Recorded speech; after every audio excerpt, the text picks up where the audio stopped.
Stop the hate! Section 4.1F specifically mentions Israel and Palestine, and specifically mentions Israel's occupation of Palestine.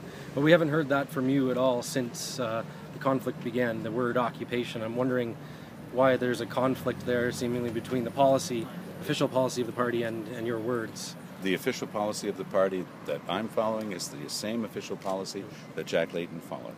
It says that we want to have a safe state for Palestinians and a safe state for Israelis in mutually negotiated borders where they can live in peace.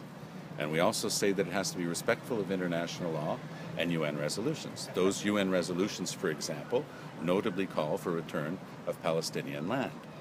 That's part of the solution. So you acknowledge the occupation? I'm saying that our position has always been the same. For example, the settlements that are being constructed on that occupied land would not be considered legal under those UN resolutions. That's our clear position. And do you agree with Hamas's demands that the siege be ended, the 7-year siege? I don't agree with anything Hamas does. It's a terrorist organization, period. A lot of people around the world are calling for the same thing, an end to the siege, so that food and water and... Your question to me was whether I agreed with Hamas, and my clear answer to you is I don't agree with them on anything. We say that lifting the siege, opening the borders, is part of any negotiated peace settlement. But we have to be lucid about the situation. What do you think about the fact that Hamas is an elected body in Gaza that is representing people that elected them? Hamas is a terrorist organization that has been indiscriminately raining thousands of rockets down on civilian populations. That is a clear breach of international law. Hasn't Israel been doing the same thing, though?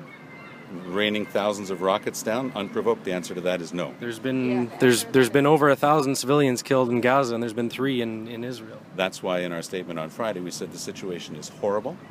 It's actually, the word was horrifying and completely unacceptable.